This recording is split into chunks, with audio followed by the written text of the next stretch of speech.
Добрый день, дорогие принцессы, королевы, хозяйки, любовницы, музы. Слышите, видите?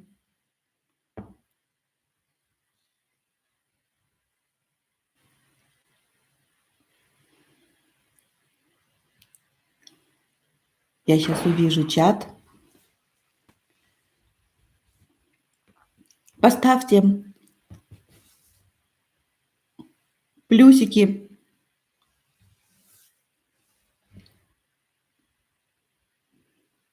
Смайлики.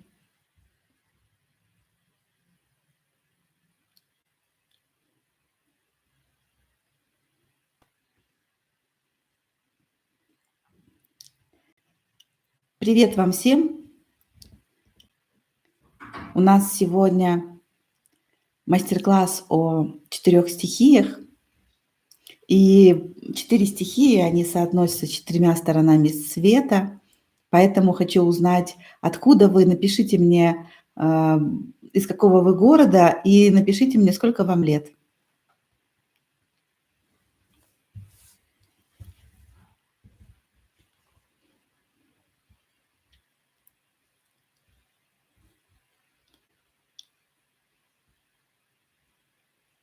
Сейчас, когда будет раскрываться география наших участниц, мы будем видеть каждая в своем воображении карту. И на этой карте будут загораться такой огонечек. Будем соединять эти, так делает наше воображение. Оно будет соединять эти огонечки между собой, и таким образом появится наш ореол обитания. Москва, Брест, Одинцово, Петербург, Кишинев, Киев, Самара, Сочи, Владивосток.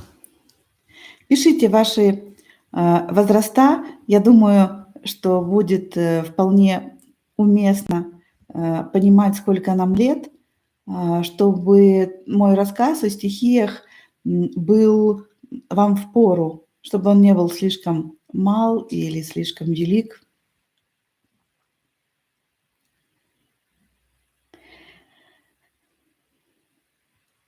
Город и ваш возраст.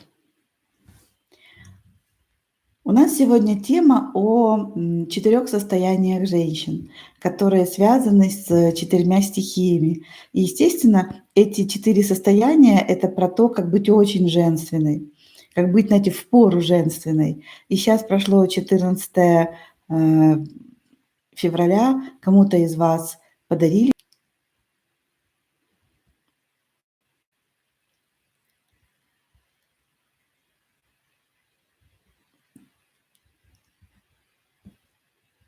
Москва, Смоленск.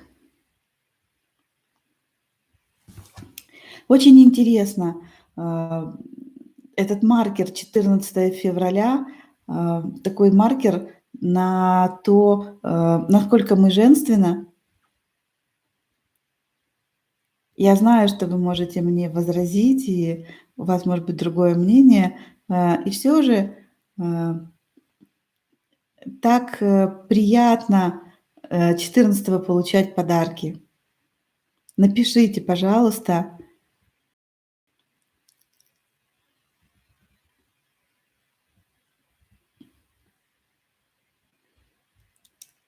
Принимаю ваши благодарности и жду от вас рассказ о том, что было с вами 14-го. Подарили ли вам подарки или нет? Принеси мне, пожалуйста, стакан с водой.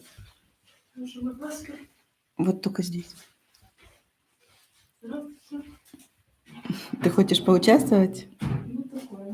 Ну, можешь выглянуть сюда. Да. Милан, не мешай мне. Итак, напишите, что было с вами 14 числа.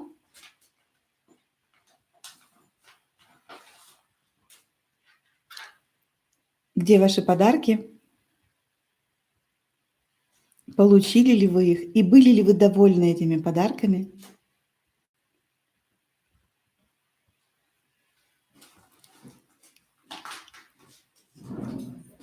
Всем хорошего вебинара. Всем хорошего вебинара. Зайди, помаши ручкой. Я автомат. Ну, давай. Я сейчас просто вопрос с универом, я сейчас не буду. Я сейчас очень занимаюсь. Хорошо. Вы хотели напишите, что хочешь.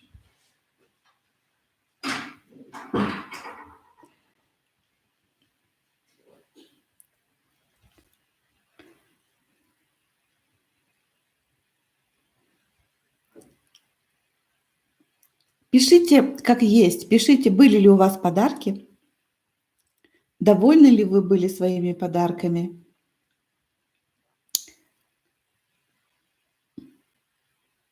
И вообще, как вам 14 февраля как тест? Насколько вы ощутили себя, любимой женщиной? Было ли для вас этого достаточно?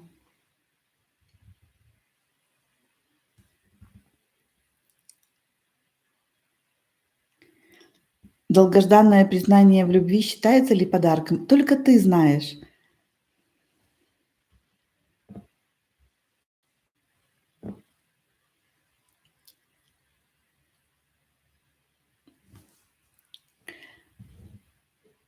Может быть, вы захотите признаться себе в том, что в этот день очень хотелось чего-то особенного.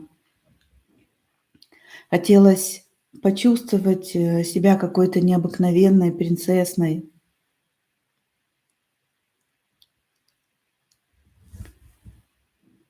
Мне сейчас хочется, чтобы вы прикоснулись к той своей части. Я часто рассказываю на вебинарах, что у нас есть два крыла. То крыло, которое называется «Я удовлетворена», и то крыло, которое говорит, что я не удовлетворена, что мне нужно чего-то большего. Вот сейчас, чтобы вы могли понять о стихиях, вам имеет смысл прикоснуться к тому крылу, которое говорит, что мне мало, что мне этого не хватило, что я была не удовлетворена, что я бы хотела чего-то большего.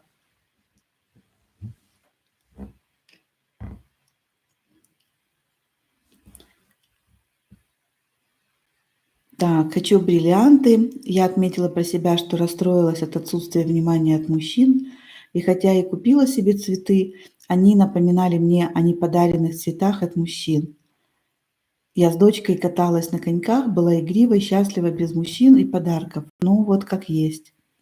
Села слушать вас, и муж сразу пришел, сидит, не отходит. Мне надо намного больше, совсем маловато пока. Муж против данного праздника, он готов делать подарки до и после, что и делает. Раньше обижалась, манипулировала, чтобы что-то дарил, сейчас оставила его в покое, и 15-го был приятный сюрприз. Вот мне вот этот микс ваш и нужен в этом рассказе сейчас. У кого-то было море подарков, у кого-то не было, у кого-то был романтический ужин, а кто-то вот баловал себя, и кто-то Викуша подарочками и хорошими, улыбчивым настроением. Да, действительно хотелось особенного от мужчины, внимания, подарков, но пока вот так. Для того, чтобы вы могли понять вот эту идею о стихиях, вам нужно прикоснуться к той же женской части, которая очень чувствует, чего ей не хватает. Меня зовут Диана Щербанская, и я уже 11 лет веду тренинги для женщин. У меня очень хорошее для этого образование, и тема о стихиях, тема о женских состояниях, она как-то тесно связана с тем, как работает наш головной мозг. У нас есть 4 участка мозга, и каждая стихия, она активизирует работу какого-то мозга. И когда какой-то участок мозга активизируется стихией, в женщине пробуждается какое-то одно из 4 состояний. в бизнесе мы тоже используем эти знания. Мы называем в бизнесе это 4 компетенции. Понимаете, мы говорим об одном и том же в бизнесе, в психологии и в эзотерике. И сегодня мы будем говорить с вами на всех 4 языках. Я буду почитывать чат, потому что сюда мне пересылают то, что пишут девочки, которые на телефоне, кто не может с нами разговаривать. Ну вот тоже. Угу.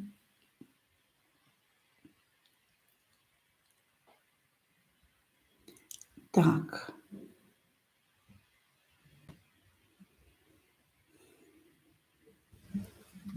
Хотели бы вы, чтобы мужчины почаще дарили вам подарки? Хотели бы вы получать, больше внимания от противоположного пола?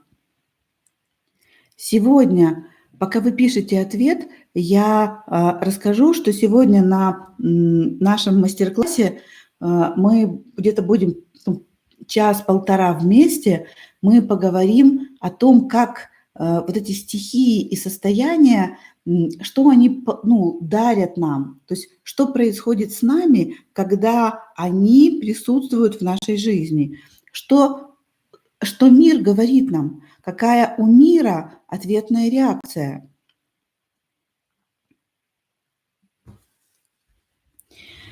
На мастер-классе мы сделаем диагностику каждой стихии. В конце я сделаю такую практику на наполнение 4 стихиями, которые вы сможете повторять и не раз.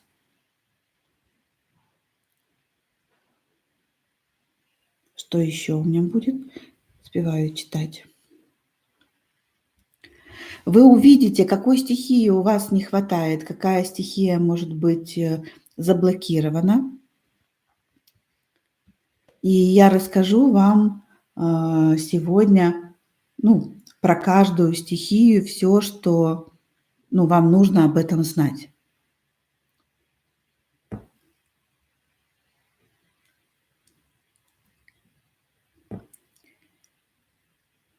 Хорошо.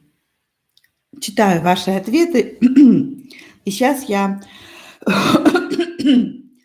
расскажу чуток о себе. Так сложилось, что у меня очень хорошее бизнес-образование. Я веду все время тренинги много лет. И вот об этих 4 состояниях и 4 стихиях, как бизнес-тренер, я регулярно говорю с клиентами.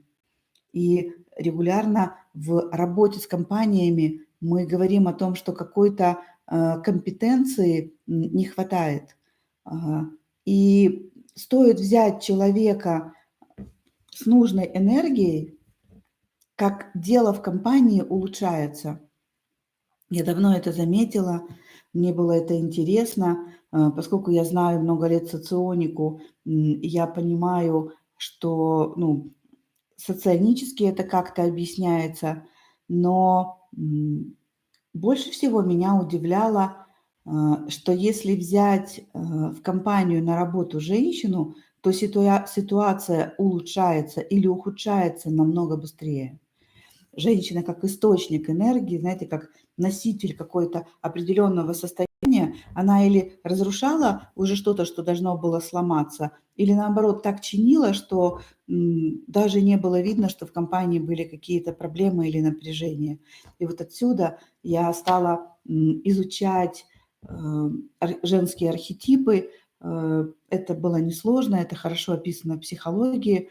И из женских архетипов я пришла к 4 стихиям, то же самое описанное уже в эзотерике.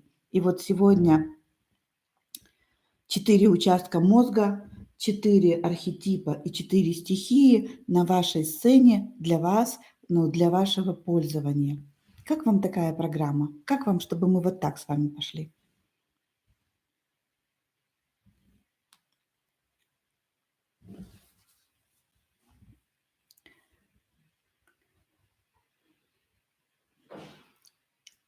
Моя тема – это трансформационные тренинги, трансформационные коучинги, трансформационные э, работы. Я провожу их уже для женщин 11 лет. И регулярно я провожу групповой коучинг по раскрытию сексуальности. Это одно из состояний женских. Одна из четырех женских, один из четырех женских архетипов состояние называется любовницей или состояние приза.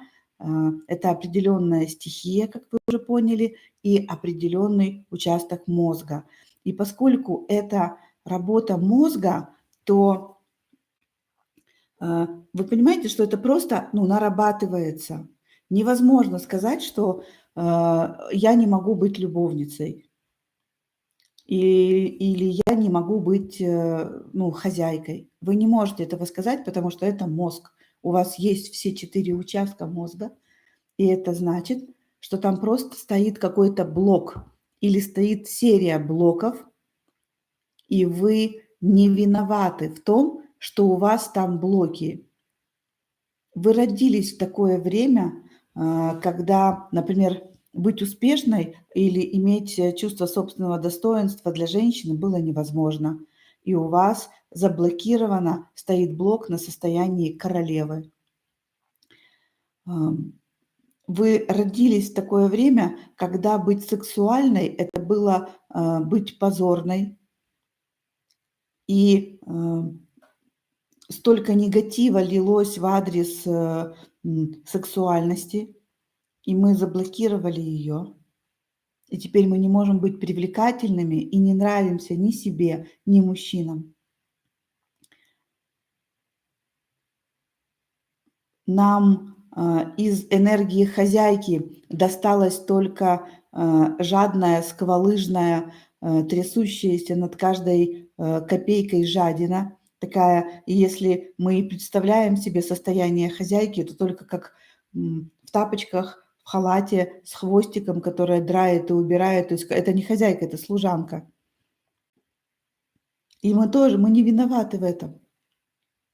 И мы не виноваты в том, что быть музой, то есть иметь состояние девочки, это быть наивной, ходить в розовых очках, и это тоже нам вменялось в вину. Мы должны были быть просто серыми роботами. И я знаю миллионы женщин, у которых блоки стоят во всех 4 сферах. Маленькие, перепуганные, угодливые такие женщины, которые не могут проявиться, не могут заявить о себе. Я встречала женщин, которые выходили счастливо замуж, или выходили замуж за богатых мужчин, или имели прекрасную карьеру, или имели великолепное тело, и имели кучу блоков. Здесь на нашем вебинаре, я уверена, присутствуют девчонки, кто в моей коуч-группе по раскрытию сексуальности. Напишите, кто здесь есть, и напишите, какая с вами происходит трансформация, когда эти блоки снимаются. Свой 3-й поток я построила иначе. Я стала работать через чакры. Я признала, что эти блоки нужно раскрыть на всех уровнях. И когда я так стала делать, мой 3-й поток идет очень легко. Мне есть с чем сравнить. Я не первый раз это делаю.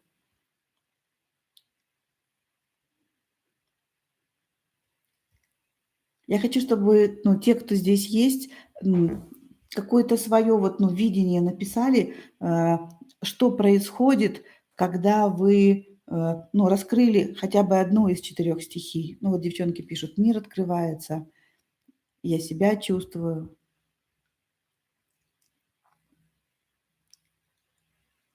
Жить вкусно, очень хорошее.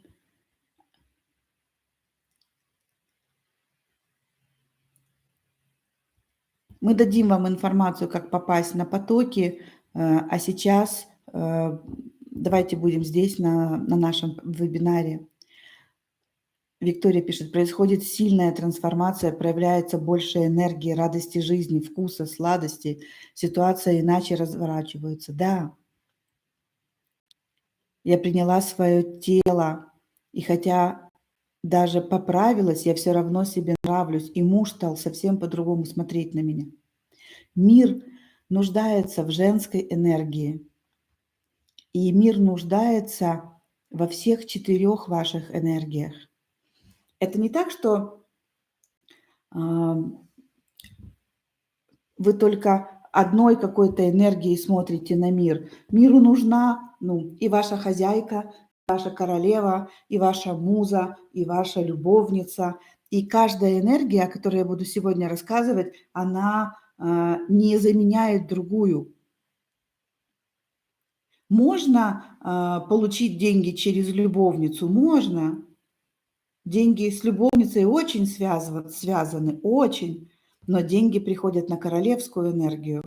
Большие стабильные деньги приходят на королевскую энергию. Если просто о деньгах говорить. А легкие деньги приходят на музу. А деньги, которые вам дарят с удовольствием или дают с удовольствием, приходят на любовницу. А деньги, которые вы сохраняете, стабильные деньги, приходят на хозяйку. Я взяла один аспект, крошечные деньги. Девчонки пишут, мир улыбается и приносит дары. Это те, кто учится на коучинге. Чувствуешь, что обретаешь себя, как будто какие-то части себя возвращаешь. Становится легко и очень кайфово. Больше легкости и раскрепощенность, уверенность, любовь к себе, радость к жизни, энергии больше стало. Да.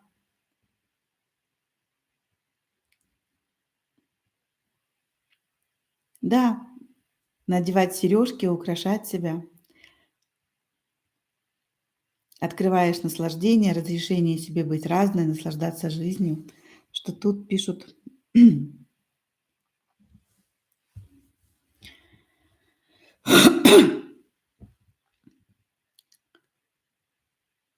Тут тоже пару девочек пишет, что у них сладость и сексуальность появилась.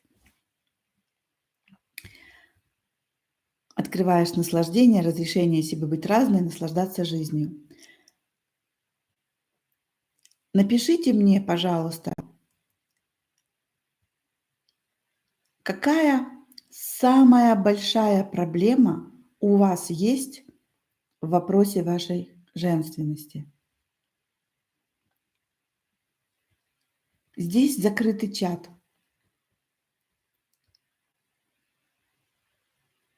Напишите о том, что вот реально так болит. Мне нужны сейчас ваши боли, ваша неудовлетворенность самой высокой степени, чтобы я могла на этих примерах показать вам, какая стихия за это отвечает, и помочь вам прямо здесь на нашем вебинаре.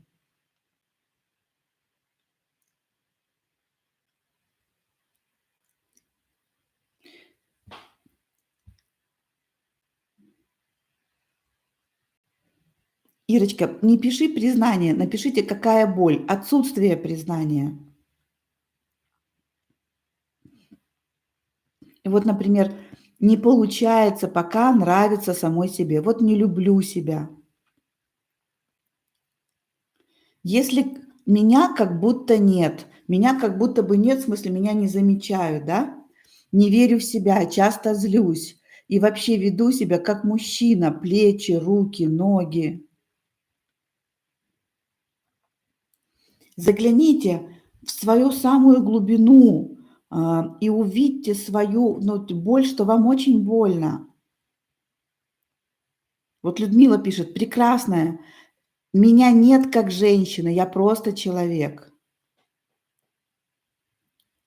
Ольга пишет, все же недостаточно внимания уделяю себе. Женственности не хватает, низкая самооценка, недооценивание себя. Отлично, девчонки. Говорите, недостаточно времени и денег. Это не женское, недостаточно времени и денег, а мне как женщине не хватает денег на женские вещи. Отсутствие партнера, влюбленности и страсти. Понимаю, вот тут очень много боли. закрытая и одинокая. Да, страхи, страшно быть в отношениях. Пишите как есть. Не страхи, а страшно быть в отношениях. Не понимаю, как она проявляется, не чувствую как будто. Это про женскую энергию. Хочется, чтобы ради меня совершали подвиги. Девчонки, пишите. Хочется, чтобы мужчины ради меня совершали подвиги. Не понимаю не как она проявляется, а как проявляется во мне женская энергия. Не чувствую себя женщиной. С королевской энергией и пика падаю вниз, не понимаю причину. Не получается быть слабой, той, о которой хотят заботиться, делать поступки. Браво, девчонки. Меня не видят, не получаю подарки, никогда не завоевывал мужчина. Браво, браво. Не хватает времени на себя. Ой, ну, слабее, но тоже хорошо. Не подпускаю к себе мужчин, не доверяю. Супер. Ну, я говорю супер, потому что я боль слышу. Закрылась, спряталась в себе, а хочется быть полной и дарить миру. Отсутствие денег на платьице, сумочки, шубки не наполнено, так, чтобы к мужчине моему приходили большие деньги. Не надо думать, чтобы к мужчине приходили большие деньги. Думайте о том, чтобы к вам приходили большие. Стесняюсь своей женственности, да. Постоянно у мужа прошу деньги на себя, на красоту, на тренинги. Дает с трудом, заслуживаю любовь, чтобы давал. Прекрасно. Очень хорошо. Просто идеально, девчонки. Идеально, потому что мне сейчас больно вместе с вами. Поэтому я говорю, что, ну, идеально, потому что я слышу вашу боль и понимаю то, что сейчас буду рассказывать, что за этой болью, стоит то, что вы не можете впустить в себя определенную, ну, стихию. И вы не виноваты в этом. Ко мне не приходят деньги, это вообще боль больная, это ужасно, это отвратительно. Не получается быть такой прекрасной, что вы можете контактировать со своей болью. И у этих болей есть решение. И один из видов этих решений – это работа со своими архетипами, работа с женскими состояниями.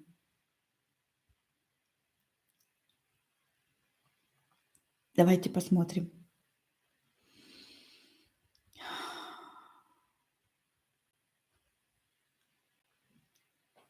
Готовы ли вы довериться мне в этом путешествии как эксперту? Считаете ли вы меня экспертом в этой теме? Есть ли у вас ко мне кредит доверия?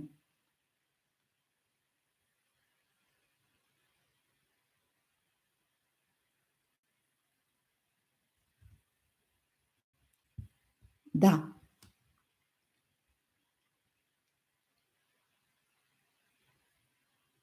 Да. Это очень важно. Я правда, и я себе в этом доверяю.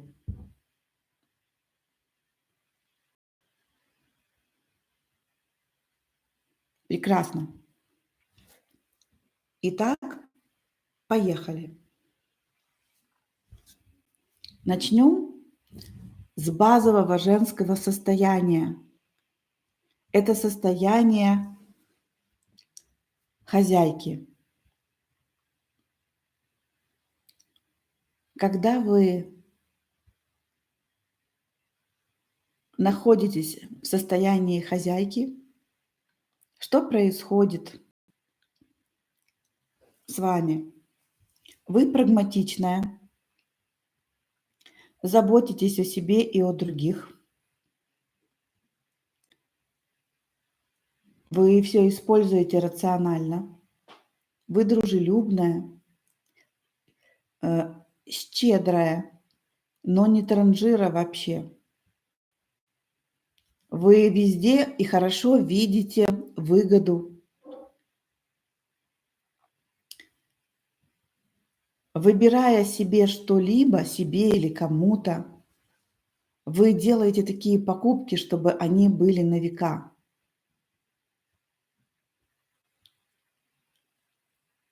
Лучше один раз хорошо заплатить за хороший диван или за кафельную плитку, и потом 20 лет ею пользоваться. Вы ни за что не переплачиваете.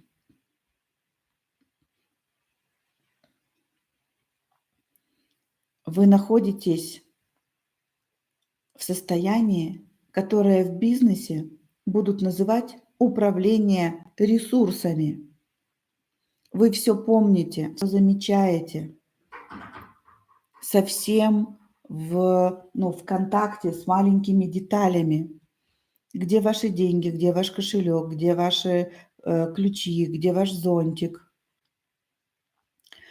Поела ли я, попила, смазала ли я лицо кремом. В этом состоянии вы, будете заботиться о себе и о ресурсах, вот в первую очередь не переплачивая ни временем, ни деньгами. Если покупать, я не сторонник натуральных шуб, но если покупать себе какую-то зимнюю верхнюю одежду, то, шубу, потому что это на века. Хорошую, качественную шубу, потому что она вне моды.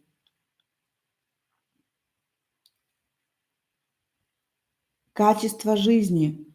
Самое высокое качество жизни, плотность жизни у вас в состоянии хозяйки. Когда вы разрешаете себе быть хозяйкой, вы слышите, какое ключевое слово? Напишите, что вы услышали ключевое слово для того, чтобы включилось ваше состояние, для того, чтобы включился архетип. Какое слово здесь было ведущим? Разрешаю себе. Понимаете? Не я вам разрешу, не терапевт, никто другой. Мы только нужны вам для того, чтобы вы могли захотеть это. И как только вы себе разрешаете быть хозяйкой, вы начинаете, то есть этот участок мозга начинает активизировать то, что он помнил и то, что он знал, и нарабатывать новые качества. Это не что-то такое сильно волшебное, хотя эффект именно волшебства. Когда вы говорите себе, я хозяйка. Хозяйка – это власть. Я здесь самое главное в своей жизни. Я хозяйка.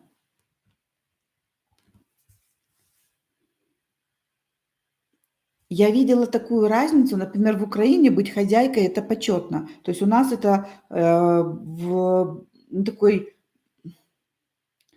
это комплимент очень хороший. Ой, какая ты хозяюшка.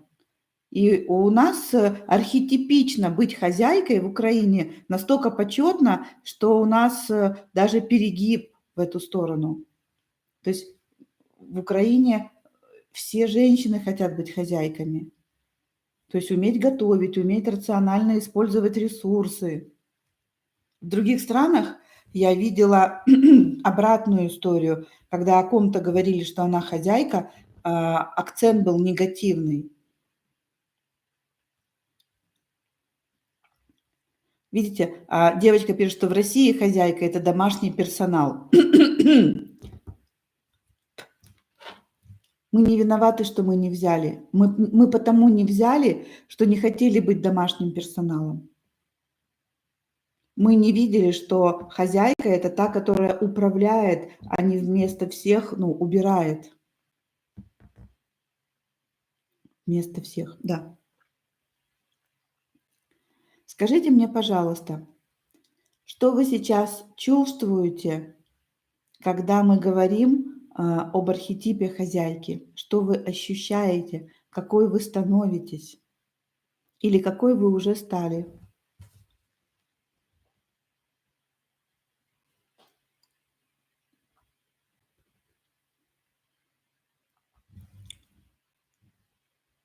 Это не гордость, а это уверенность в себе. У вас появляется такая осанка, удовлетворенность,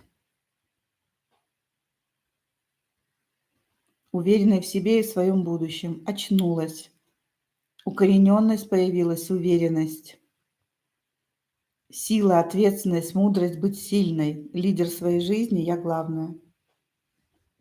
Мне комфортно и привычно, приятно. Нравится состояние уверенное, но убираю сама. Не вопрос, убирайте сама. Вопрос в том, из какого состояния вы убираете. Из состояния прислуги или из состояния хозяйки. У меня есть домработница, но я очень много по дому делаю сама. То есть даже в тот момент, когда она есть в квартире, я какие-то вещи просто, не знаю, как вам сказать, вот куда она поставит эту сумку, ее нужно выгрузить. Я из сумки все уберу, там, это сюда. То есть я все равно хозяйка в своем доме. Мало того, я говорю, что делать. Но если домработницы нет, то я буду сама это убирать, но с тем же состоянием. Чувство нужности, уверенность, внутренняя твердость, взрослость, уважение к себе, властность. Да, осанка сразу выпрямилась. Смотрите, что происходит. Мы с вами просто приоткрыли. Мы, если посмотреть в процентном соотношении, меньше 2%.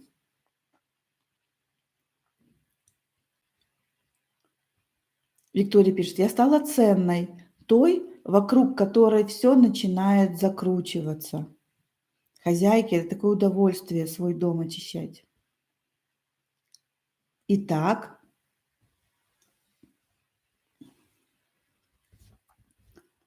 это наше базовое состояние.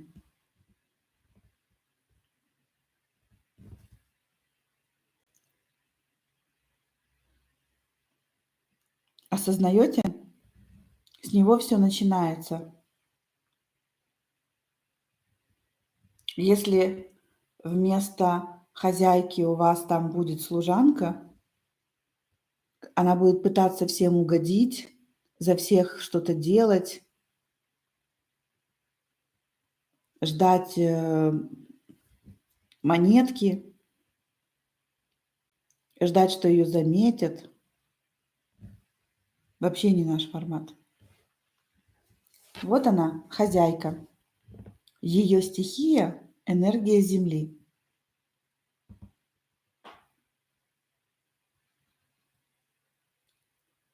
И она связана со словом «делать». Здесь все должно быть сделано. Хотя все наши состояния находятся внутри. То есть хозяйкой мы с вами ничего не делали. Мы просто разрешили себе стать хозяйкой, и этот участок мозга активизировался. И когда вы в нем сейчас побудете пару минут у меня просто больше нету для каждого состояния, есть несколько минут рассказа, несколько минут объяснений, несколько минут на почувствовать. Вот сейчас хочется навести в доме порядок, хочется навести в жизни порядок. Посмотрите, эта энергия, она наводит порядок в вашей жизни, в ваших отношениях, в вашем питании. Везде, где не было энергии хозяйки, не было порядка. Порядок – это не обязательно вещи, разложенные по местам. Порядок – это и то, как мужчина относится к женщине. Там тоже есть порядки. И когда что-то не в порядке, или непорядок, как ребенок относится к матери.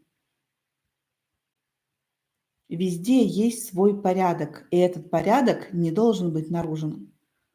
Я соблюдаю порядок, я блюду порядок, и другие это должны тоже делать. Так говорит хозяйка.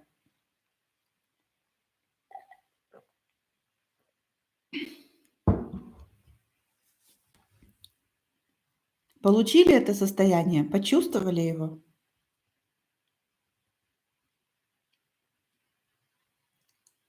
В начале состояния, и из этого состояния мы начинаем что-то делать.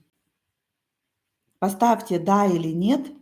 Те, кто почувствовал состояние, поймал «да». Те, кто не почувствовал, пишите «нет».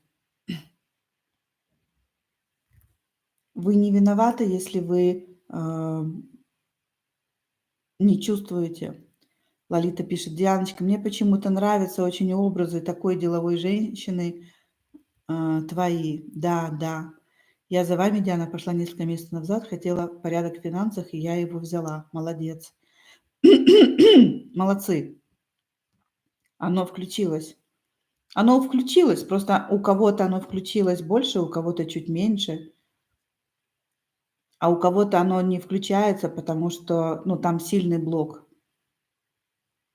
Если оно не включается, причина только одна – в блоке. Энергия есть, она просто не может пройти. И вы просто ее, будете учиться убирать эти блоки. Окей. На этой базе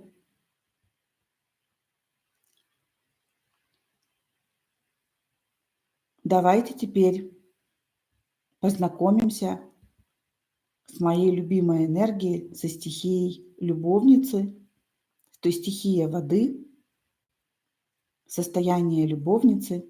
Архетип называется приз, женщина-приз.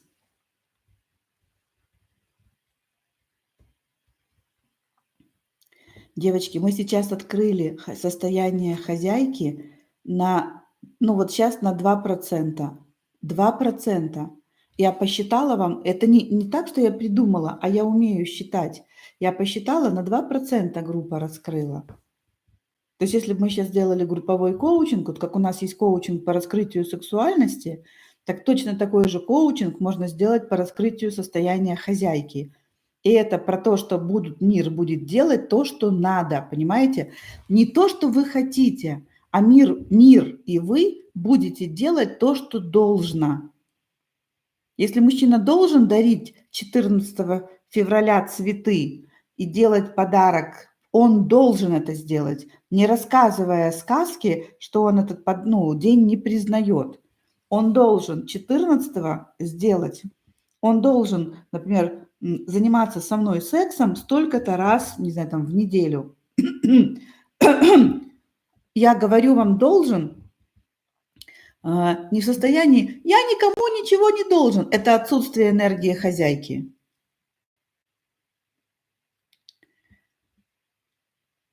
Сюда, здесь, в этом состоянии всегда есть деньги, всегда, есть запас денежный, всегда ощущение стабильности и уверенности в завтрашнем дне, стабильные отношения, стабильное здоровье, понимаете? Все в порядке. Давайте сделаем коучинг хозяйки. Может быть, мы и сделаем. Если появятся заявки, если мы увидим, что мы можем собрать полноценную группу, мы сделаем, потому что это у меня, как у жителя Украины, как вы понимаете, прокачана эта компетенция ого как. Следующее состояние – любовница. Это про то, чтобы быть в наслаждении. Сейчас у меня придет другая стихия. Наталья, вот спасибо тебе за этот вопрос. А если муж считает, что не должен, получается, что я сама считаю так? Нет, ты считаешь, что он должен, но ты считаешь, что ты не можешь настоять, что ты не имеешь права, это требовать, что ты не имеешь права, быть с ним не согласной. Тебе кажется, что если ты станешь такой вот, понимаете, когда я говорю такой, я не про скандал дома, Помните анекдот про туркмена и украинку? Ну, так у нас рассказывают, что он говорит ей: я тебя очень люблю, если я пришел домой, и у меня тюбетейка с правой стороны, то я тебя буду любить, холить, лелеять. Но если я пришел домой, а у меня тюбетейка с левой стороны, то уж извини, я буду тебе морду бить, по дому гонять. Ну, короче, я не в настроении. Он говорит: ты поняла? Она ему говорит: конечно, я все поняла и все запомнила. Теперь ты меня послушай. Если ты пришел, и вот у меня руки вот так вот, под грудью, то и борщ будет, и секс будет, и хочешь, погоняй меня по дому, и даже побить меня можешь. Но если ты пришел домой, и у меня руки вот так, то я плевала, с какой стороны у тебя тюбетейка. Когда вы в состоянии хозяйки, и когда она раскрыта, никто не нарушает правил. Понятно, что, может быть, нету правил дарить цветы, но если есть в семье правило, что цветы дарят, значит, цветы будут. И это не я ругаюсь, а эта женщина создает такую атмосферу, она создает такую, знаешь, она так глазом зыркнула, он там пришел и в обуви, она, ты в обуви? Он, ой, извини. Она сама свою обувь поставит, и его обувь поставит, и в обуви в доме никто не ходит. Сегодня это архинужно. То есть, девочки, нету какой-то стихии, которая была бы не архинужной. Я сейчас про каждую буду говорить, но сегодня это архинужная стихия.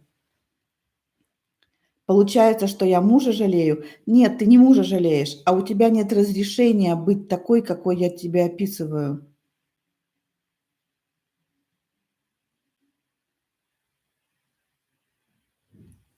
Мы с тобой давно, Наталья, знакомы.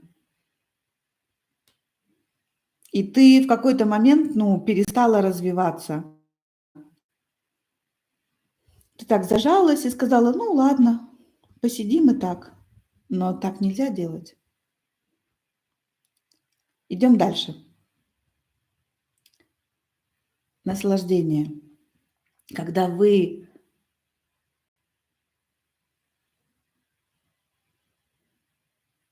открываете для себя стихию любовницы, стихию воды, состояние любовницы, это разрешение наслаждаться. Слышите меня? Наслаждаться.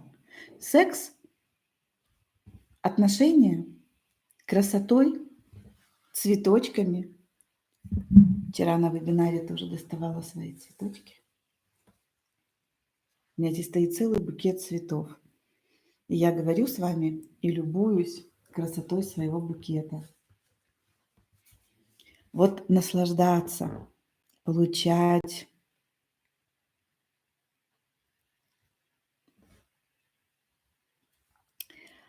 Получается, что когда вы находитесь в состоянии этого наслаждения, когда вы такая сладкая, вкусная, вы соблазнительная, это великолепно сказывается на партнерских отношениях, на отношениях вообще с людьми, на отношениях с шефом, с клиентами, с детьми. То есть вы умеете соблазнить, вы умеете сделать то, что не может сделать хозяйка. Хозяйка может заставить, а любовница может соблазнить, сделать, чтобы убрали в квартире. Ну, пожалуйста, убери. Ну, выброси мусор. Солнце мое. Там так холодно, я не пойду точно. Пожалуйста, ты же можешь. Ради меня.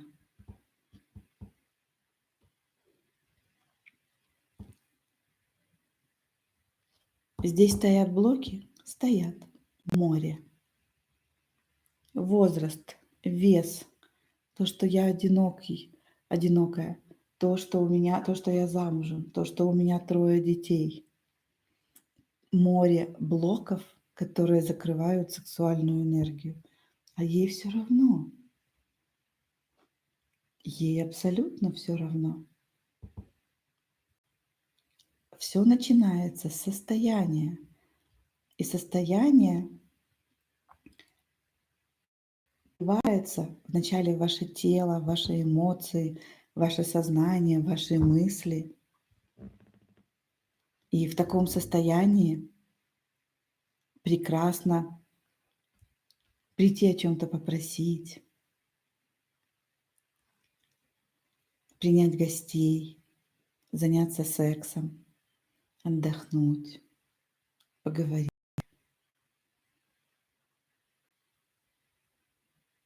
В таком состоянии можно пойти в магазин за украшениями для дома, но не на рынок за мясом. Господи, на рынок за мясом еще кто-то ходит? Если вы в этом состоянии придете в магазин стройматериалов, вы можете купить не то, что вам нужно. Но зато вы можете, если вы ничего не понимаете, вы можете найти какого-нибудь мужчину, который вам все подберет, будет вам все выбирать, советовать, подсказывать. И вы будете ему говорить: "Да вы что? Вау! Боже, как это красиво! И вы все это знаете. О боже!" А если у меня такая: "Вы знаете, вот так, но чтобы это было недорого". Ух ты, вот, мне очень нравится. Как вы сейчас себя чувствуете? Вот это коучинг по раскрытию сексуальности. Те, кто там учится, знают отдельное удовольствие сам коучинг, где я для каждой девочки делаю ее работу, убираю ее личный блок, вся энергия, где заходишь в чат, как будто бы окунаешься в море наслаждения. Как вы себя чувствуете?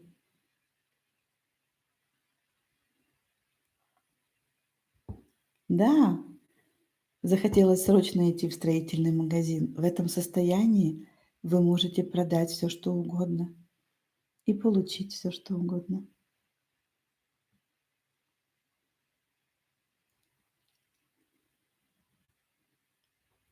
Да, вот Олеся пишет: "Туго идет". Спасибо, что показали, что вообще может быть это состояние. Я вас сюда таки для этого здесь намного уверенней.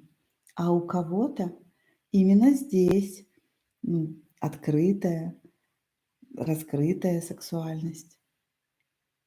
И кто-то сверху, в чате писал, что «а у меня тут хорошо так в хозяйке».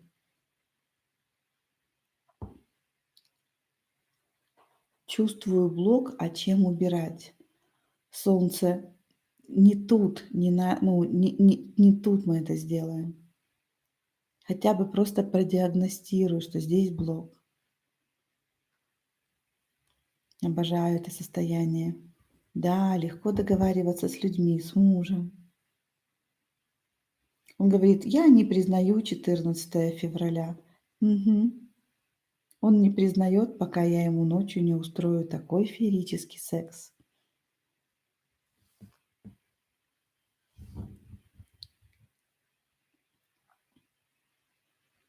И утром он скажет: "Что это было? Это был день влюбленных, это был подарок для тебя, а я тебе ничего не подарил. Твое 14 февраля будет длиться еще долго". В этом состоянии вы такое творите. Вообще не мое, когда и куда прийти на коуч. Олеся Я запомнила тебя, мы пришлем тебе ссылочку на нашу 4-ю коуч-группу.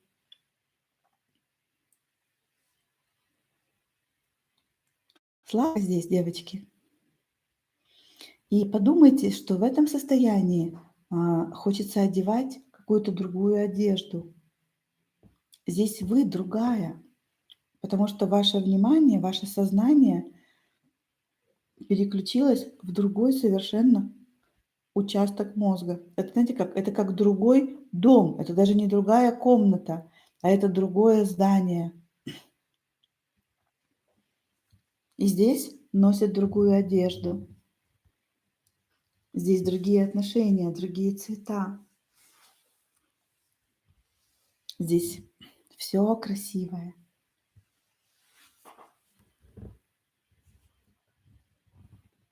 Как вам сладко, девчонки?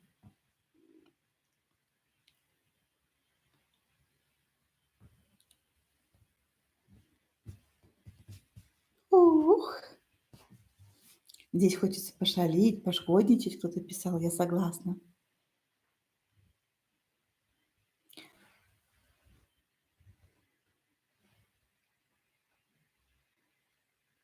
Здесь хорошо кокетничать. Вспомните, еще 10 минут назад мы были в хозяйке.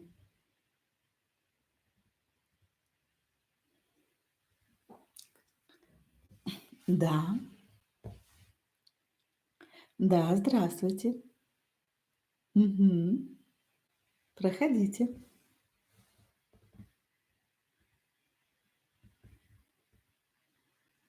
Да, да, здесь томно, сладко, и здесь вас хотят.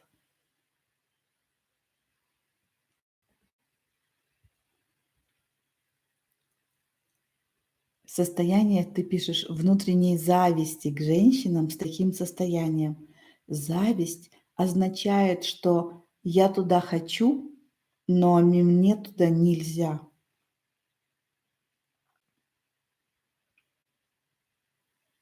Никак нельзя, никогда нельзя. Но это неправда. Третий архетип – королева. Кстати, любовница в бизнесе – это управление отношениями. Помните, говорила, 4 компетенции в бизнесе. Хозяйка – управление ресурсами, а любовница – управление отношениями.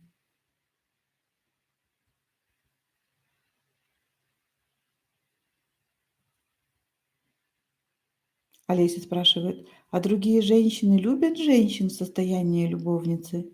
Олеся, а ты любишь меня сейчас? Я сейчас. У меня включено 100% из 100, моя любовница.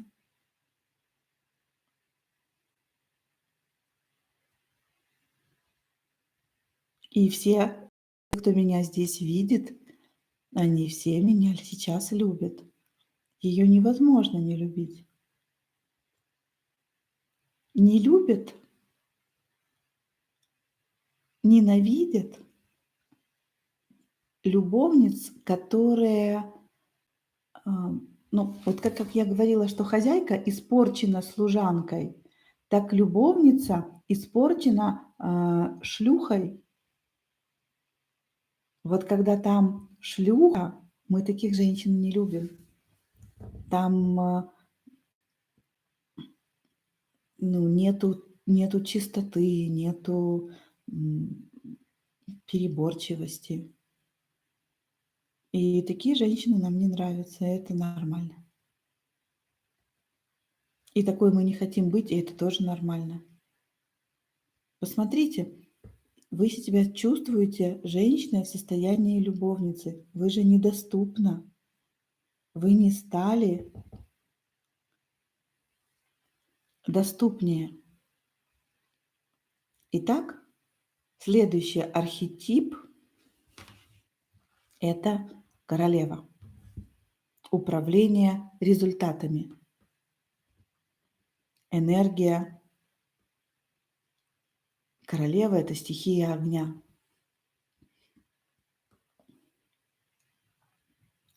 Свободные, независимые лидеры умеют дать сдачу, умеют дать отпор.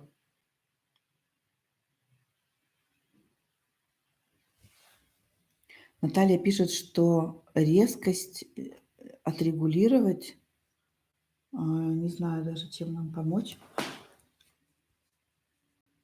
Я вот так попробую. Протрите экран. Протрите. У меня с резкостью все хорошо. Да, я думаю, что это у тебя, Натали. Королева. Бесстрашная, решительная. Двигающаяся к своим целям. Яркая, запоминающаяся, харизматичная.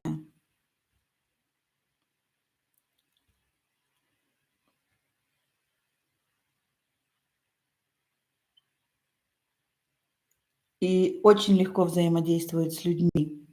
Иди сюда, делай это, командует. У нее каждая просьба как приказ.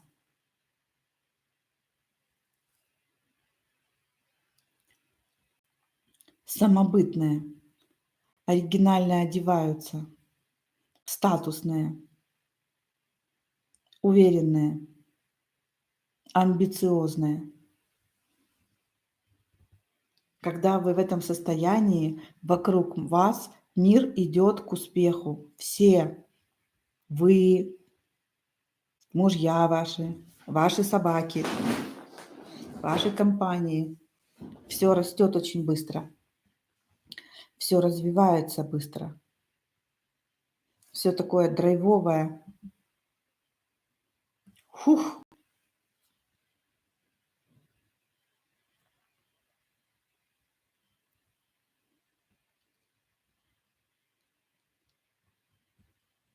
Все быстро воспламеняется и быстро гаснет.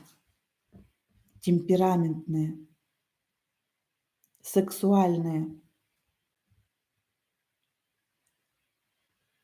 Удивительно, но вот та сексуальность, которая у Кармен, та, которая, знаете, женщина огонь, женщина страсть или тропикана женщина, это когда есть любовница и королева вместе.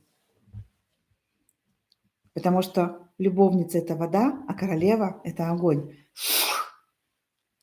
И между ними, между этими двумя стихиями происходит такая реакция, которая называется страсть.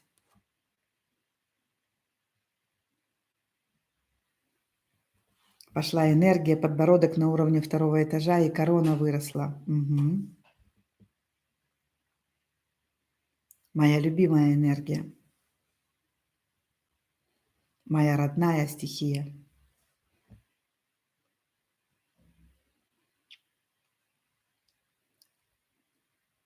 Как вы сейчас себя чувствуете? Скажите себе «разрешаю». Там всегда есть программа «это не всем дано, не все это могут», «да кто я такая», «да кто ей это позволил такой быть». Я сама себе позволила.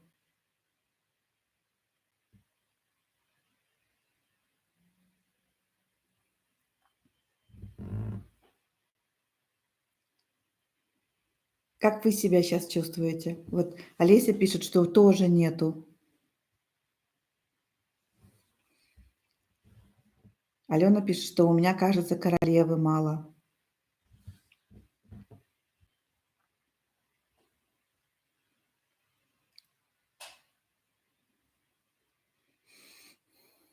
Как вы сейчас себя чувствуете? Может так быть, Наталья, что ты королева, но если ты не разрешаешь себе быть королевой,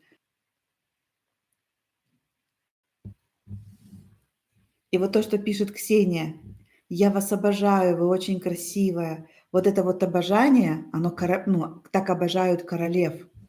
И так мужчины меня обожают. Они меня или они меня не видят, Но если какой-то мужчина меня увидел, то есть, знаете, то есть я его женщина, то чувство, которое они испытывают, это восторг, вау, ваше величество. Нет уверенности, неловко себя чувствую, смущена в данный момент. Прекрасно. Моя королева активизирует любовницу. Просто отвечайте, что вы чувствуете сейчас. И моя базовая стихия королевы вкупе с хозяйкой, а вот над любовницей надо немного поработать. Не пишите этого. Пишите то, что вы сейчас чувствуете.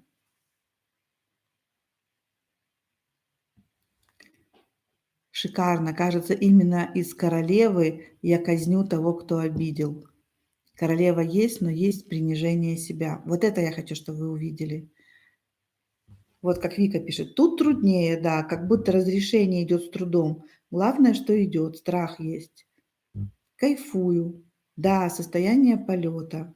Всегда такой себя считала, а сейчас почему-то смешно наблюдать из позиции девочки без короны, увы. Расширение.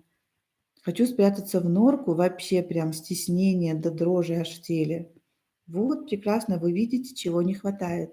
Я начала чувствовать свою неуверенность, когда рядом есть такая энергия. Великолепно.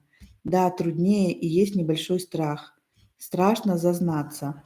Великолепно. Вот это, видите, то, что вы сейчас чувствуете, мысли, страхи, то есть мысли, чувства, это все, что блокирует энергию королевы. И удивительно, что в сегодняшней группе это пока максимальный блок на королеве. И я не буду вам говорить, что королева нам очень нужна, потому что весь успех в жизни здесь. Большие деньги здесь, большие мужчины здесь. Ну, победа, успех, это все здесь. Самодостаточность, но не до конца, не во всю силу. Чувствую, что могу больше. Прекрасно, что чувствуешь. У меня тоже теперь неуверенность появилась перед королевой. Прекрасно. Прекрасно, что вы видите, что это ресурс и есть куда двигаться. Виктория, статус, власть, деньги, сила, устойчивость. Великолепно. Я еще немножко включу свою королеву.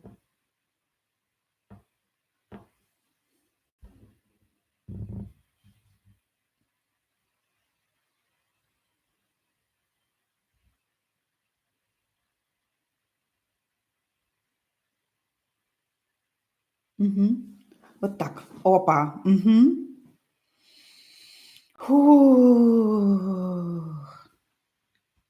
Чувствую себя королевой без королевства, как будто в изгнании. С детства мне все говорят, что ты королева, что ты королева, чтобы тебе это давали. Да, королева. Мне же то же самое говорили. Это просто работа над собой. Я чувствую себя уверенной, повелеваю, я грациозна, только я здесь все решаю. Прекрасно.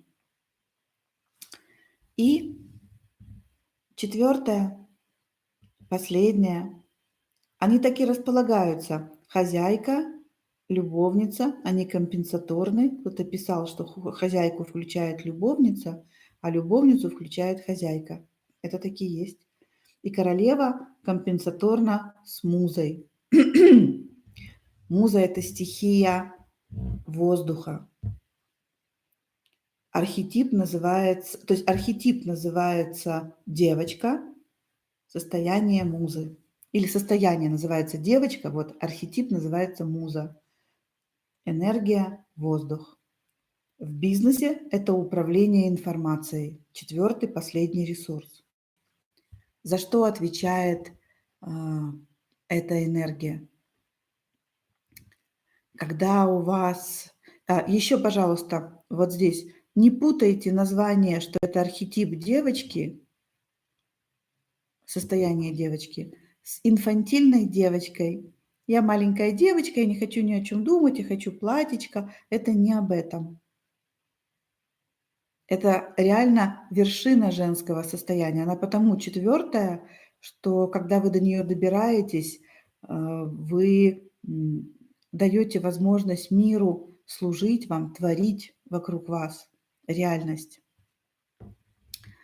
Это состояние, когда вы любите этот мир, радуетесь ему. Видите, что этот мир безопасен. Вы хорошо видите и чувствуете других людей, что, то есть хорошего человека вы видите и плохого. И в ситуации вы видите хорошие и плохие. Поэтому для вас такой мир классный, что вы все время идете туда, где хорошо. И вот в этом состоянии, Боже, столько подарков. Если не задумываться, не анализировать, нету, что мир, вот знаете, в мире нету ни боли, ни болезней, ни неудач, потому что вы все время серфите по, из лучшего в еще более лучшее.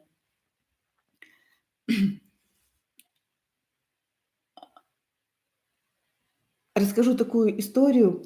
Видела ее несколько раз в своей жизни, когда на цепи сидел злобный пес, и никто из нас ни к нему не мог подойти. Хозяин загонял его палкой в вольер и выносил ему еду. То есть он был, вот реально, он такой огромный кавказский пес, темно-коричневый, молчаливый, очень злой. И это были частный дом, в нем жили мои знакомые.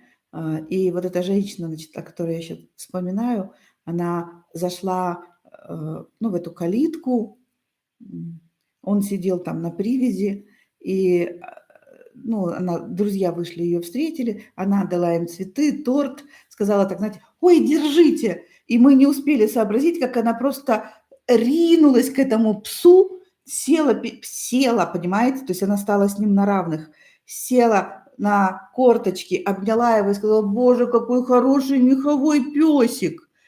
Поверьте, мы втроем, то есть муж, жена и я, наверное, это не мое кино или замедленная съемка, но я потеряла дар речи. Я только недавно, видела человека, которого наложили швы на руку. Пес его так цапнул, что чуть палец ему большой не откусил. И понимаете,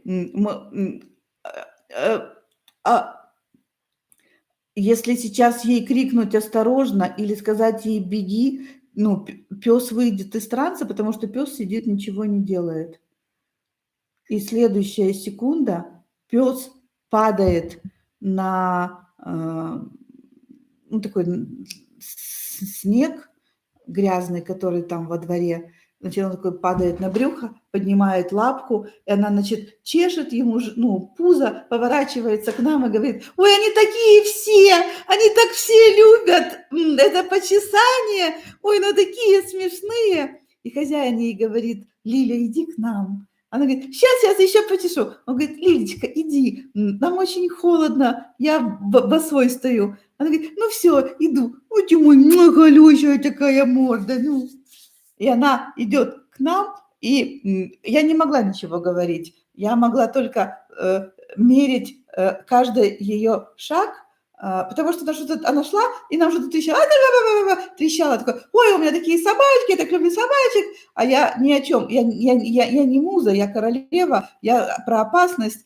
я только мерила еще 3 шага, еще 2, еще, а вот тут он уже ее не укусит, если подскочит, а он, я не видела, кстати, что делал он, я только на нее смотрела, я говорю, меня до сих пор еще потрясывает, а он, сел на этот снег, там облизал свое хозяйство и так спокойно пошел сам в вольер, не гавкнув, ничего, не повернувшись в ее сторону.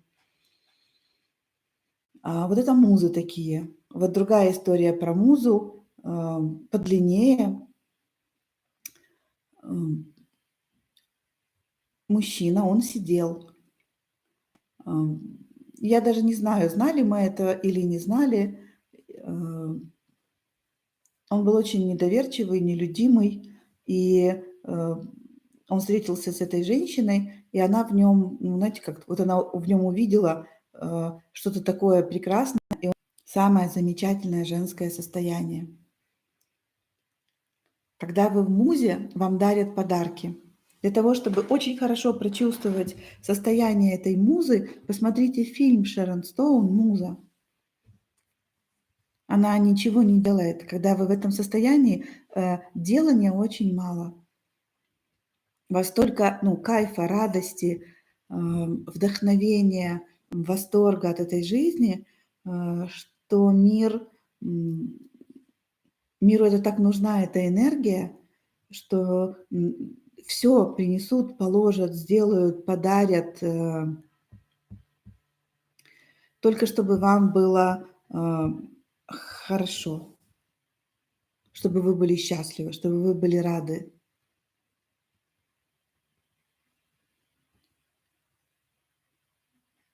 Елена говорит: "Трезвый взгляд". Муза не витает в облаках. Понимаете, нам говорят: "Муза витает в облаках". В фильме Шерон Стоун она немножко одиозная. Я знаю тысячи женщин, которые в этом состоянии музы. Это они, я просто рассказала вот эти 2 случая, потому что они врезались в мою память. Но когда, в компанию приходит, например, в бизнес работать муза, в компании все начинает происходить легко, как будто бы у нее есть в руках, маленькая волшебная палочка. Как вам это состояние? Чувствуете ли вы его сейчас?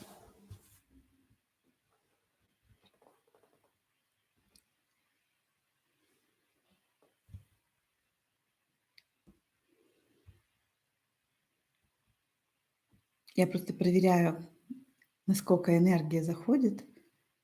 Через кого-то заходит. То есть есть девочки, через которые, она приходит.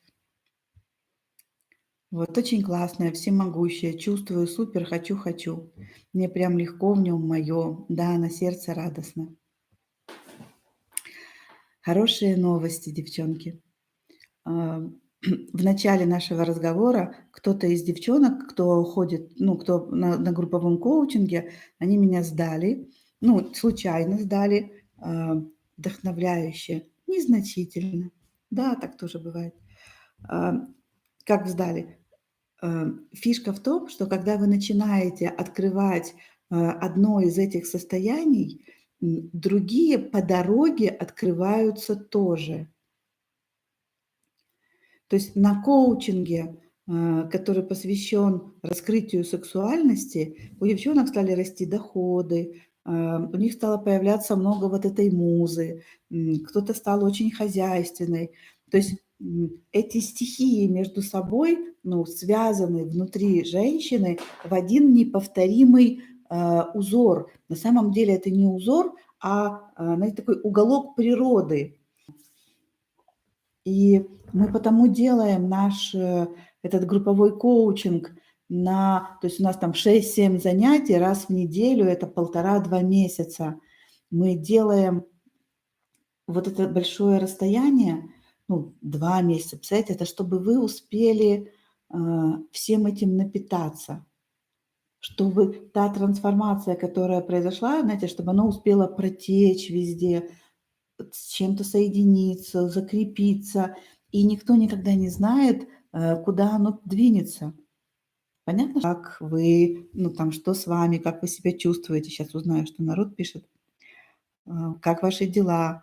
И народ рассказывает, девчонки рассказывают о своих, чудесах, волшебствах.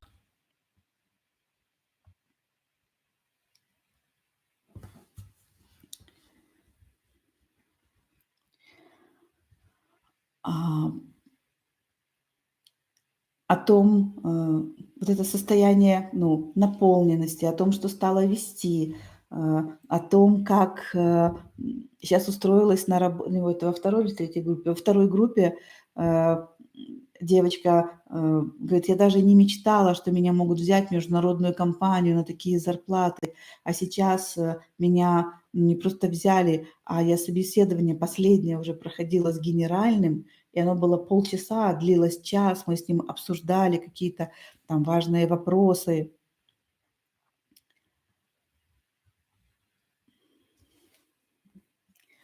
когда мы хотим, чтобы этот процесс наполнения произошел, чтобы мы, раскрылись, нам нужно, то есть последние наши секреты, нам нужно, чтобы мы были в обществе других женщин.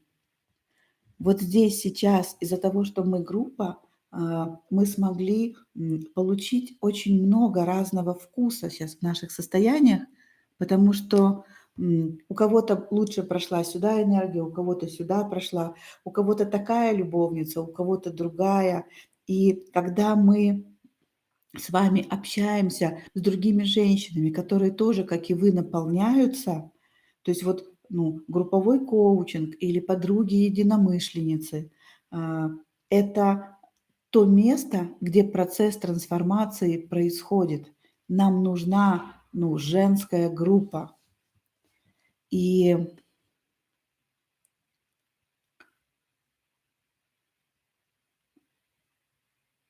И если вы общаетесь с женщинами, которые вам жалуются, у которых все плохо, которые, ничего не хотят менять в своей жизни, это не то место, где вы наполнитесь. Это то место, где у вас заберут последнее.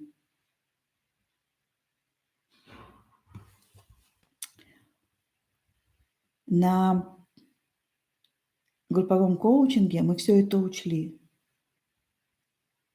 Там единомышленницы, там туса, там домашние задания, которые вы делаете, неделя на домашние задания, вы делаете друг с другом.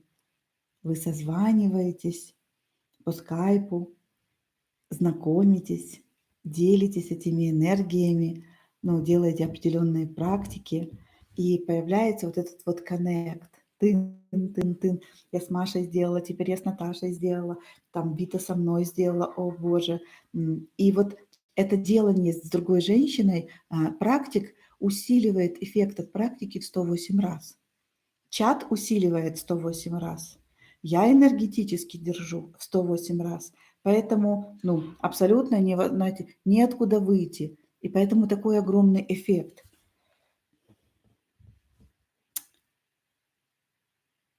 Давайте сейчас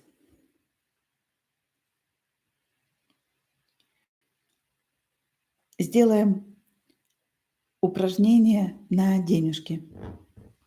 И вы поймете, что это инвестиции в себя, они самые надежные. Что когда вы добавляете к себе энергии, к вам приходят деньги, успех, мужчины. Закройте глаза сейчас.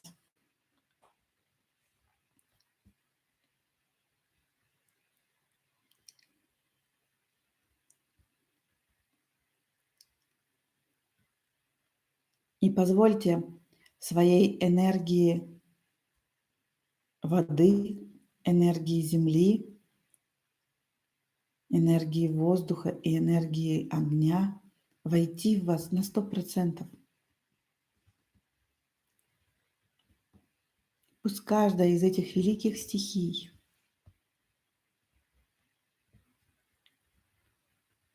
войдет туда, где сегодня она так нужна.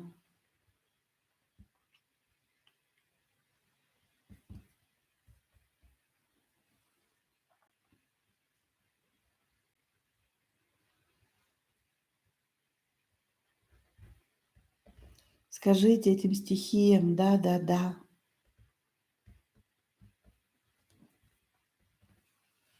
Вы, может быть, будете чувствовать сопротивление, которое есть внутри вас. По какой-то причине это сопротивление еще живет внутри. И скажите этому сопротивлению «да, да, да, я тебя вижу».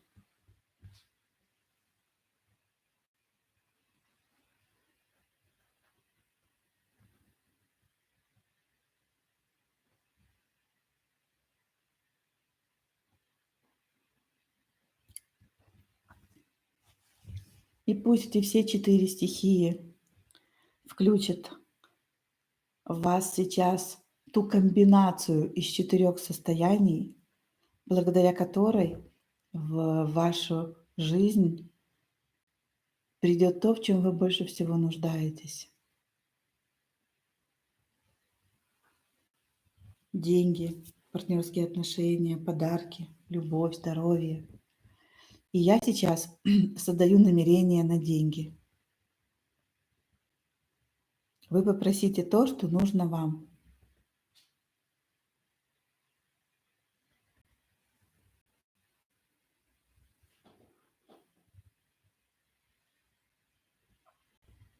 Я для себя и для группы создала намерение на деньги.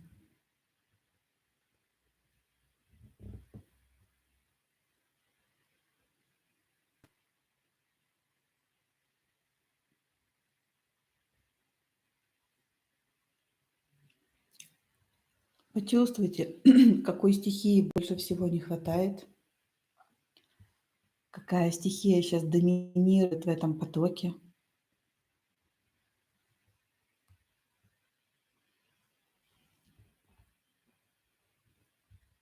Какое состояние у вас усиливается благодаря тому, что эта энергия входит внутрь вас.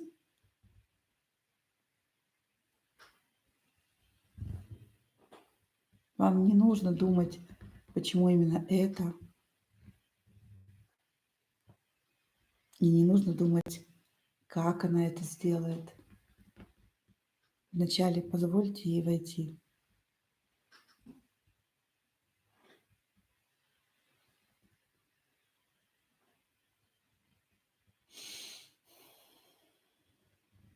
Мгм.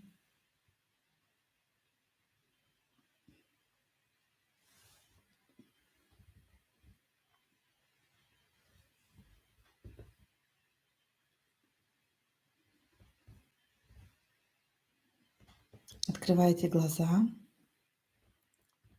Я ставлю знак бесконечности, знак совершенства.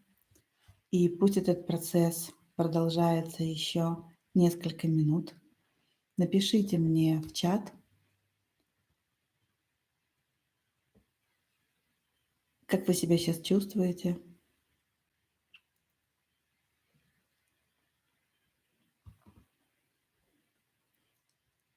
Это одна из практик, которые я использую на коучинге.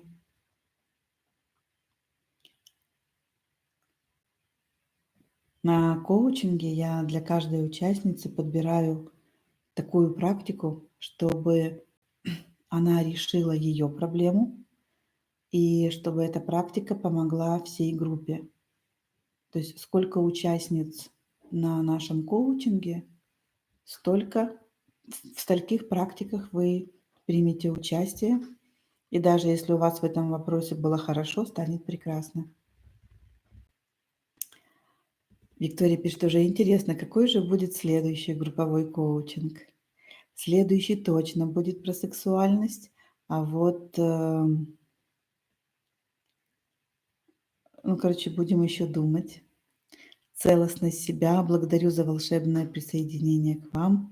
Благодарю, это волшебно. Я вдохнула свое желание, это так сильно. Стало больше, уверенность появилась.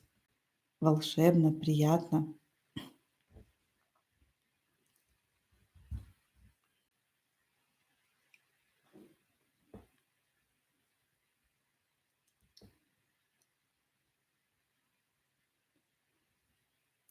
Виктория пишет, думаю, в следующем я снова с вами. Знаете, я с тобой согласна. И вообще я бы не выходила бы, просто я бы из одного коучинга шла в другой. Я не повторяюсь, практики я делаю все время разные, он весь усовершенствуется. То есть первый был прекрасный, второй был великолепный, но третий, он такой легкий. Мы вообще не сталкиваемся, с теми проблемами, которые были на первом и на втором. Олеся пишет, чувствую, вера, спокойствие заземлилось, что-то вошло, какая-то или стихия, или энергия. Что-то во мне тверже стало, и точно стало больше веры во Вселенную, жизнь, обстоятельства. Благодарю, Диана. Необычный опыт, благодарю. Очень прям мне к вам надо. Мы сейчас пришлем тебе, скинем сюда ссылку вам на наш групповой коучинг.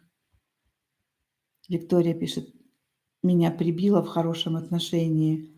Мне хватало включения базы хозяйки. Сейчас первый раз в жизни почувствовала, что могу переключаться. Есть все 4 состояния.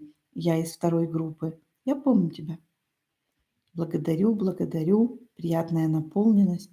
Чувствую стихии огня наполнилась, страха нет. Слезы текут и сильно зеваю. Блаженство. Очень сильно получилось. Вот ссылка на следующий поток коучинга. Заходите, осознавайте. Осознавайте. Девчонки, я сейчас скажу самое важное, что должна была сказать в самом начале. И вообще повторять это каждый день вам. Единственные инвестиции, которые сегодня окупятся, это инвестиции в себя. Ни сумочки, ни диванчики. Если надо выбрать, отель 4 звезды или 3 звезды, потому что на эти деньги на разницу я могу поехать на тренинг или пройти какой-то коучинг, надо это делать. Сейчас так. Когда-то снова будет время, когда надо будет там покупать вещички, мы снова станем потребителями. Но сейчас нужно вкладывать в себя, потому что такой момент сейчас, он еще 2 года продержится. 2 года. Если чем больше вы наполняетесь, тем больше вы можете здесь научиться тому новому и не выживать, а творить. Стабилизировала. Так, ссылку на коучинг вы получили. Сюда надо тоже прислать в этот чат. Ку-ку.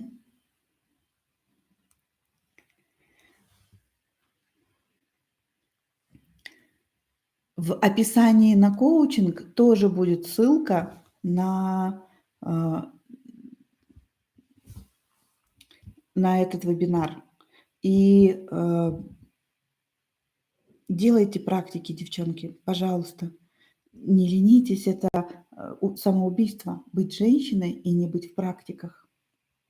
25 февраля мы с вами встретимся снова, и у нас будет еще один дневной формат.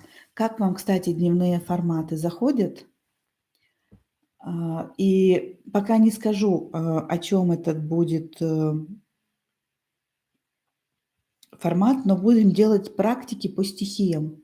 Я сегодня, вот сейчас понимаю, что это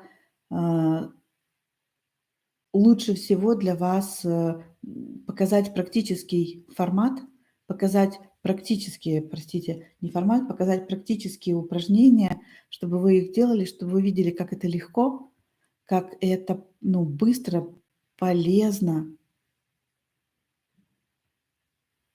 Так что 25 февраля мы встретимся, и я приглашаю на следующий коучинг, на следующую групповой коучинг по раскрытию сексуальности. Получите свой хайп, вкладывайте в себя. Единственное, куда мы можем сейчас вкладывать. Вот все остальное девальвируется, только себя и еще раз себя. Вы довольны?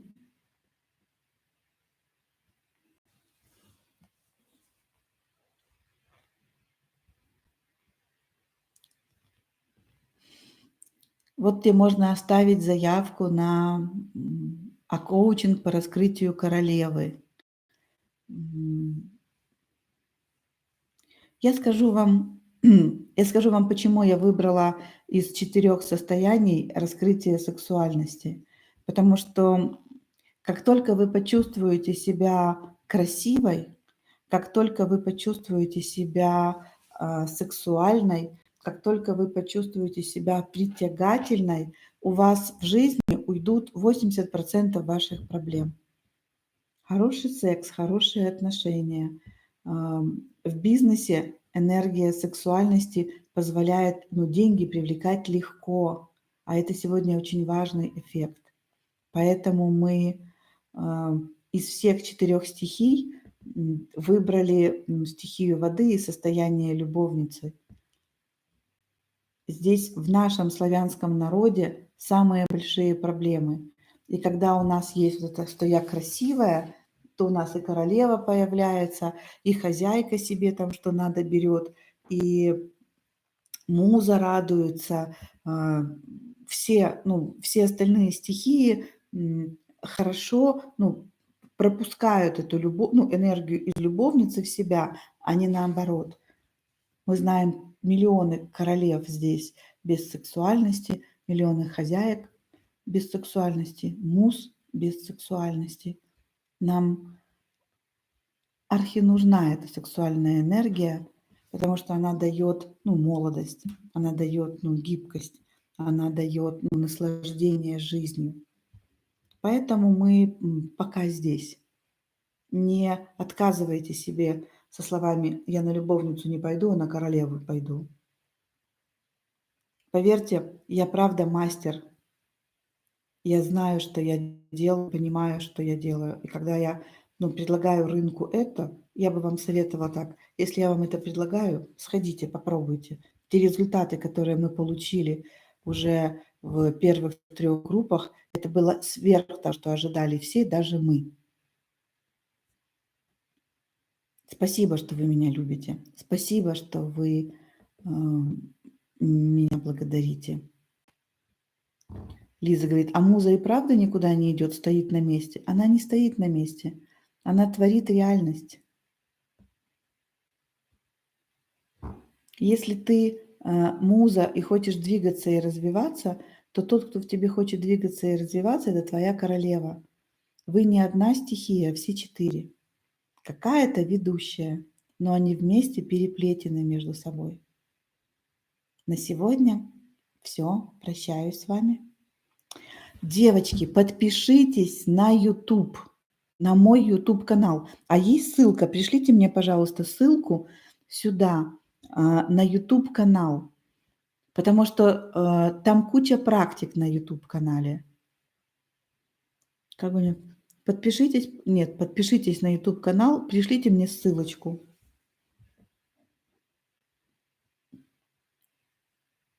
Там столько есть. Я сегодня консультировала женщину и говорю ей, что по утрам надо делать практику заземления. Спасибо. И она гарантированно есть на YouTube-канале. И человек говорит, да, я помню, я уже слышала ее, но не делаю. Делайте. Смотрите, там невероятные медитации, дающие такой эффект. Что такое женская медитация? Это когда вы 15 минут делали медитацию и сэкономили 10 лет своей жизни. То, что мужчина должен провести через сознание, мы можем провести через образы. Поэтому это наш инструмент. У меня есть канал в Телеграме. Если кто-то не подписан, подписывайтесь на канал в Телеграме. Будьте на связи со мной. Я очень подходящий человек или я очень подходящий мастер для того, чтобы вы как женщина были счастливы. Да.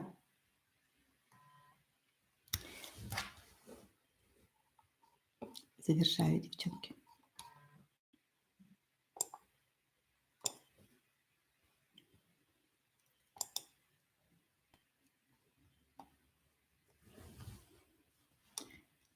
Так, надеюсь, это я нажала завершить.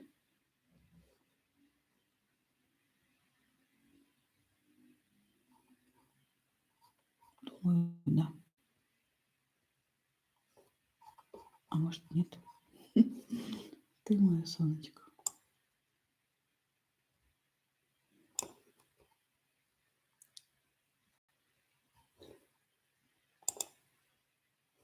Вот тут еще что-то есть. Так, я еще в эфире.